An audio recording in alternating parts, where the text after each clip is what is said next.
Assalamualaikum warahmatullahi wabarakatuh. Eh, yang akan kita bahas hari ini adalah pengertian atau bagaimana beretika secara baik untuk komunikasi. Ya. Komunikasi. Komunikasinya asal kata dari communication yang berarti bersama-sama. Komunikasi merupakan kebutuhan dasar manusia. Ya. Jadi banyak komunikasi ini dilakukan baik itu secara verbal ataupun tidak ya.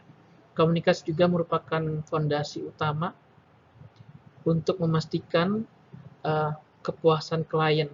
Jadi pintar kita kalau tidak bisa berkomunikasi maka uh, apa namanya ketika kita mau menawarkan sesuatu misalkan maka orang lain tidak mampu menangkap apa yang kita ucapkan, apa yang kita tawarkan. Jadi komunikasi itu salah satunya seperti itu.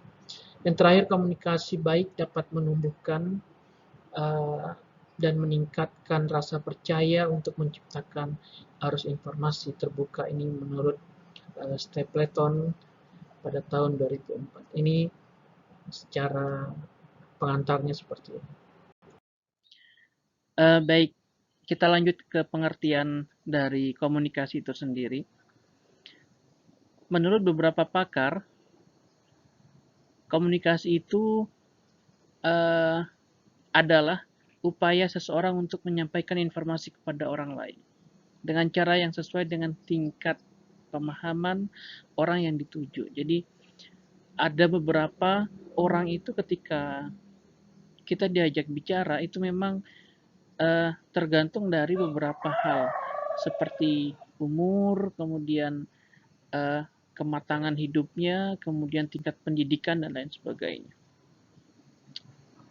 Berikutnya menurut Laswell, komunikasi adalah proses seseorang menyampaikan apa, kepada siapa, dengan cara bagaimana, dan efeknya apa. Jadi ada efeknya apa, sehingga ada tujuan-tujuan tertentu ketika kita melakukan komunikasi dengan seseorang. Berikutnya menurut Tadarson, komunikasi adalah penyebaran data berupa informasi dalam bentuk simbol-simbol kepada orang lain. Simbol-simbol kepada orang lain ini hari ini sudah banyak terbukti menggunakan beberapa media, misalkan beberapa media teknologi yang menggunakan beberapa simbol untuk menyatakan kepuasan terhadap sesuatu, misal emoticon dan lain sebagainya. Pernah kita ke satu tempat untuk pelayanan masyarakat misalkan, maka terkadang ada pilihan untuk rating menggunakan bintang, kemudian menunjukkan puas, bahagia, senang menggunakan emoticon. Itu salah satu contoh bagaimana kemudian komunikasi-komunikasi itu berubah menjadi beberapa simbol. Terakhir menurut Karl Lafer, komunikasi adalah interaksi antar personal dengan menggunakan simbol linguistik seperti bahasa, gambar, baik secara langsung maupun tidak langsung.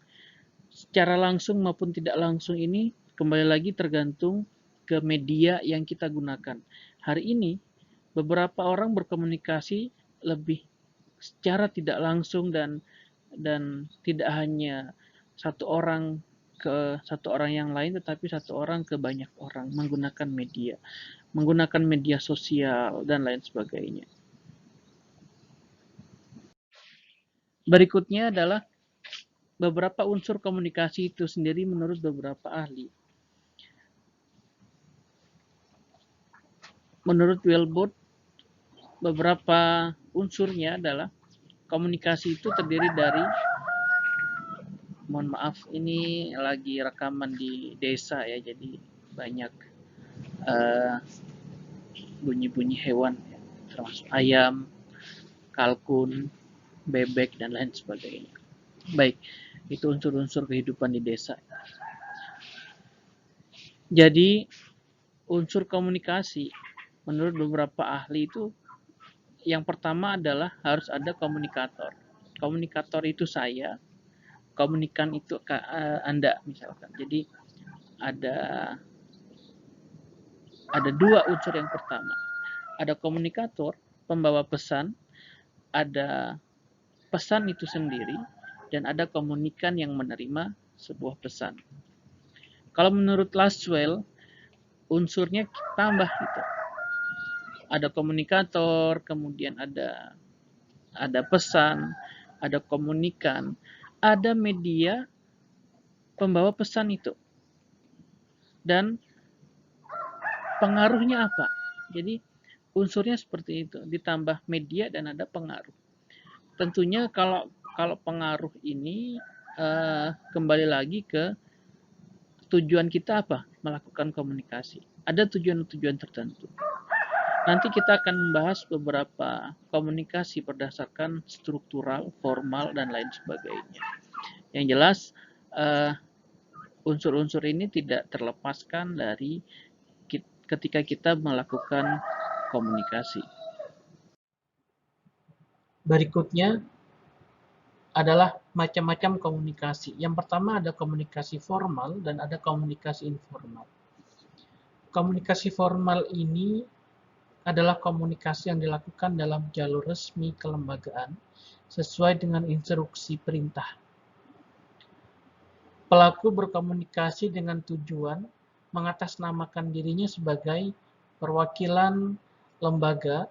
Tujuannya adalah dilakukannya komunikasi formal adalah untuk menyampaikan berita resmi pada lembaga resmi lainnya. Ini komunikasi formal.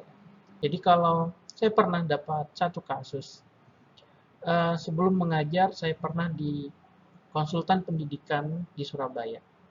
Suatu hari saya diperintahkan untuk mengambil data pendidikan di berbagai daerah di Jawa Timur. Sehingga ketika saya datang ke dinas pendidikan yang daerah, kota, kabupaten, pertama yang dilakukan adalah saya nggak dianggap apa-apa. Ya tidak dipersilakan duduk, ya ditanya dari mana, dan lain sebagainya. Ketika saya bilang, saya dari Dinas Provinsi Jawa Timur untuk mengambil data, ini surat tugas dan lain sebagainya, maka yang awalnya mereka biasa saja, kemudian mereka berubah drastis. Yang awalnya tidak disuruh duduk, akhirnya disuruh duduk sampai dibelikan teh botol sosro dan lain sebagainya. Jadi berbagai macam komunikasi itu biasanya dilakukan hal demikian. Memang sengaja saya coba seperti itu. Mestinya ketika kita datang mengatasnamakan lembaga, kita harus pertama membuat janji dulu terhadap PIC di daerah masing-masing. Kemudian kita menunjukkan surat tugas, biasanya ini kalau komunikasi formal ya, menunjukkan surat tugas dari perwakilan apa, untuk tujuannya apa, dan lain sebagainya. Sehingga komunikasi formal itu bertujuan untuk menyampaikan berita resmi terhadap lembaga resmi lainnya. Berikutnya adalah komunikasi informal. Komunikasi informal ini berbagai macam bentuk ya, terdapat beberapa jenis komunikasi yang terarah dalam komunikasi organisasi. Ada yang komunikasi dari atasan ke bawahan, atau disebut juga dengan downward communication, yaitu komunikasi yang berlangsung ketika orang-orang yang berada pada tataran manajemen mengirimkan pesan kepada bawahannya. Fungsinya adalah komunikasi dari atas ke bawah ini adalah yang pertama, pemberian atau penyimpanan instruksi kerja, ya, atau disebut juga dengan job instruction. Penjelasan dari pimpinan tentang mengapa suatu tugas perlu untuk dilaksanakan. Jadi salah satu tujuan komunikasi dari atasan ke bawah itu yang seperti itu. Berikutnya adalah menyampaikan informasi mengenai peraturan-peraturan yang berlaku. Terakhir, bertujuan untuk memberikan motivasi kepada karyawan untuk bekerja lebih baik lagi. Dari 4 metode dalam penyampaian informasi kepada para pegawai, menurut level 1972, metode penulisan, metode lisan, metode tulisan diikuti lisan, dan metode lisan diikuti dengan tulisan. Sedangkan komunikasi antara bawahan dengan atasan, atau disebut juga dengan upward communication, yaitu komunikasi yang terjadi ketika bawahan mengirimkan pesan kepada atasannya. Sehingga fungsi ini, fungsi arus komunikasi dari bawahan ke atasan ini sebagai penyampaian informasi tentang pekerjaan atau tugas yang sudah dilaksanakan misalnya, kemudian penyampaian informasi mengenai persoalan-persoalan pekerjaan atau tugas-tugas yang tidak dapat diselesaikan oleh bawahannya.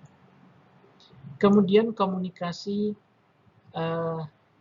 horizontal, ya, komunikasi horizontal atau menyamping. Ini tindakan komunikasi untuk berbagai informasi melewati yaitu komunikasi yang berlangsung di antara para karyawan ataupun bagian yang memiliki kedudukan yang setara.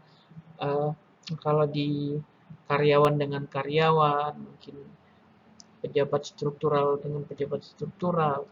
Fungsi arus komunikasi menyamping ini atau horizontal ini adalah untuk memperbaiki koordinasi tugas yang diberikan oleh atasan. Upaya pemecahan masalah, sehingga saling berbagi informasi. Ada juga yang upaya untuk memecahkan konflik, ya. Dan upaya yang terakhir adalah upaya membina hubungan melalui kegiatan bersama. Berikutnya, kalau di luar garis ini, jadi komunikasi lintas, ya, komunikasi lintas saluran, atau disebut juga dengan interline communication, yaitu tindak komunikasi untuk berbagai informasi yang melewati batas-batas fungsional. Spesialis staf biasanya paling aktif dalam komunikasi lintas salur ini karena biasanya tanggung jawab mereka berhubungan dengan jabatan fungsional. Karena terdapat banyak komunikasi lintas salur yang dilakukan spesialis staf dengan orang-orang lainnya yang perlu berhubungan dalam perintah lainnya untuk membimbing komunikasi lintas salur. Komunikasi lintas salur ini, setiap pegawai yang ingin berkomunikasi melintas yang antar lintasan memiliki izin terlebih dahulu dari atasannya langsung. Yang berikutnya adalah sebagai pegawai yang terlibat dalam komunikasi lintas ini harus memberitahukan hasil komunikasinya kepada atasannya. Jadi komunikasi lintas saluran ini itu tujuannya yang demikian.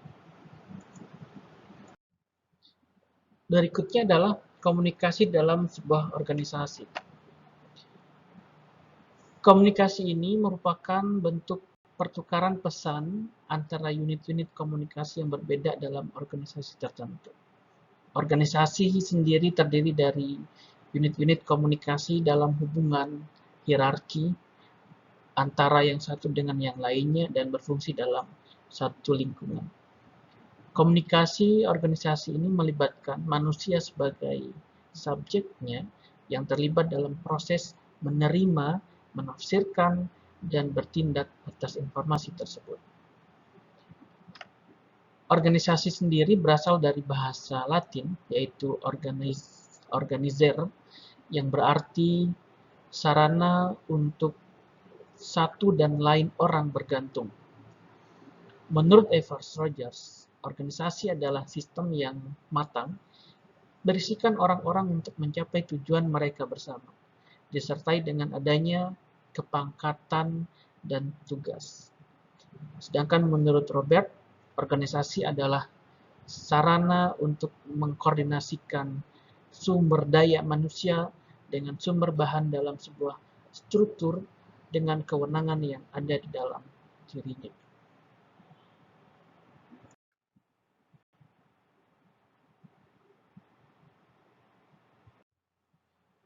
Fungsi komunikasi dalam organisasi, seperti yang sudah saya jelaskan sebelumnya, salah satunya adalah sebagai fungsinya untuk mengontrol dan motivasi. Menurut beberapa para ahli, fungsi komunikasi dalam organisasi ini adalah yang pertama adalah fungsi informatif.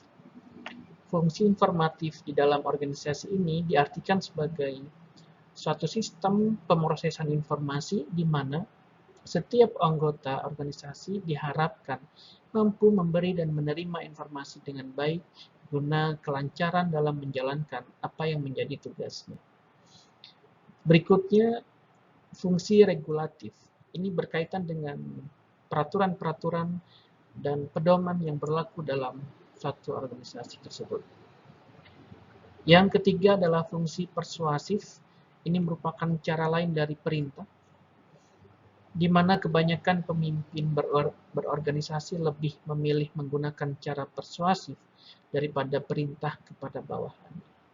Hal ini dikarenakan asumsi terkait penggunaan cara yang lebih halus akan menyebabkan seseorang lebih menghargai suatu tugas yang diberikan kepadanya. Yang terakhir adalah fungsi integratif, berkaitan dengan penyediaan saluran yang memungkinkan setiap anggota atau organisasi untuk dapat melaksanakan tugas dan pengajarannya dengan baik.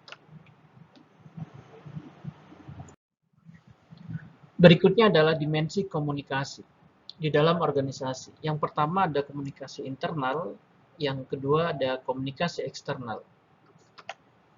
Komunikasi internal ini menunjukkan adanya pembagian tugas antara orang-orang di dalam organisasi itu sendiri. Klasifikasinya adalah tenaga pimpinan dan tenaga yang dipimpin, untuk menyelenggarakan dan mengawasi pelaksanaan visi dan misi yang akan dicapai. Ketua dan pengurus mengadakan peraturan sedemikian rupa sehingga tidak perlu berkomunikasi langsung dengan seluruh anggota. Mereka hanya akan membuat kelompok-kelompok kecil menurut jenis pekerjaannya dan mengangkat seorang sebagai penanggung jawab atas tugasnya. Dengan demikian, pimpinan cukup berkomunikasi dengan para penanggung jawab kelompok tersebut. Itu yang dimaksud dengan komunikasi internal. Berikutnya yang komunikasi eksternal ini biasa dilakukan oleh para pimpinan organisasi dengan halayak luar organisasi, jadi di luar organisasi itu sendiri. Komunikasi eksternal terdiri atas dua jalur secara timbal balik, yaitu komunikasi dari organisasi kepada halayak dan komunikasi dari halayak kepada organisasi tersebut. Komunikasi dari halayak kepada organisasi atau komunikasi dari organisasi kepada halayak ini umumnya bersifat informatif, ya, informatif dari organisasi kepada halayak yang dilakukan sedemikian rupa sehingga halayak merasa memiliki keterlibatan. Kegiatan ini biasanya sangat penting di dalam usaha memecahkan satu masalah jika terjadi ada kejadian yang tanpa diduga, ya, tanpa. Berikutnya adalah komunikasi halayak dengan organisasi. Ini bertujuan untuk umpan balik sebagai efek dari kegiatan komunikasi yang dilakukan oleh organisasi. Jika informasi yang dilakukan atau yang disebarkan kepada halayak itu menimbulkan efek yang sifatnya kontroversial, atau menyebabkan adanya pro dan kontra di kalangan layak, maka itu disebut dengan opini publik. Opini publik inilah yang seringkali merugikan organisasi, sehingga perlunya diadakan komunikasi antara halayak dengan organisasi. Baik, ini opini saya yang saya dapatkan dari salah satu kitab. Jadi kalau kita ini sebenarnya adalah kalau dari silsilahnya kita ini masih keturunan Nabi Adam alaihissalam. Tapi kalau dilihat dari silsilah Nur, jadi semua alam ciptaan Allah ini itu semuanya terbentuk dari nurnya Nabi Muhammad. Jadi kalau misal ini ada kaitannya juga dengan komunikasi ya. Jadi kalau misal kita sebelum berkomunikasi ada istilahnya kita sambung nur ya, sambung cahaya. Jadi kalau kita berkomunikasi antara komputer dengan komputer yang lain itu kita menggunakan jaringan yang kecepatannya mungkin 1 GB sekarang nih mungkin ya, 1 GB dengan transfer datanya sekian. Kalau kita berkomunikasi antar sesama ini, kita ciptakan dulu sambungan itu. Dengan cara apa? Yang pertama, kita doakan dulu komunikan yang menjadi lawan bicara kita. Bisa jadi kita pohonkan ampun dulu,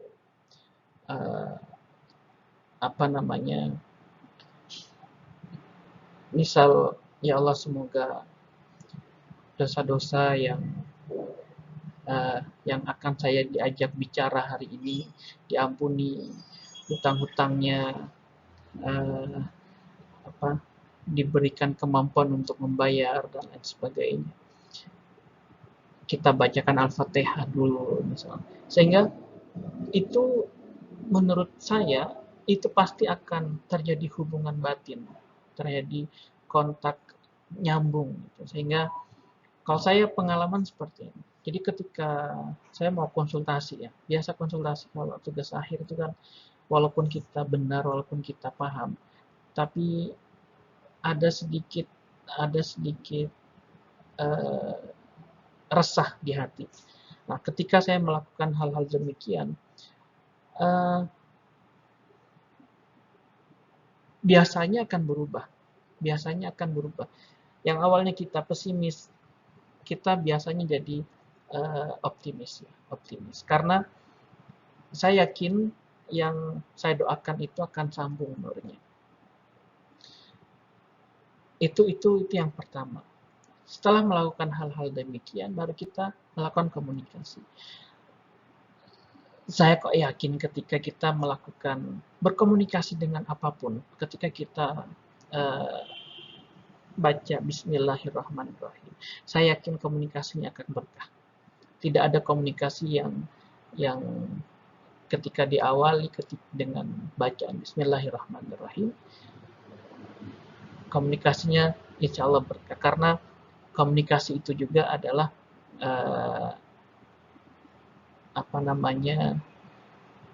yang membuat komunikasi kita berlangsung, itu juga yang menciptakan Bismillah itu sendiri.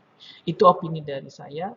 Semoga nanti teman-teman bisa mempraktekannya, sehingga kita mulai dari hal-hal yang kecil, minimal ketika kita akan mengangkat telepon, Bismillahirrahmanirrahim, Assalamualaikum, dari siapa, dan lain sebagainya.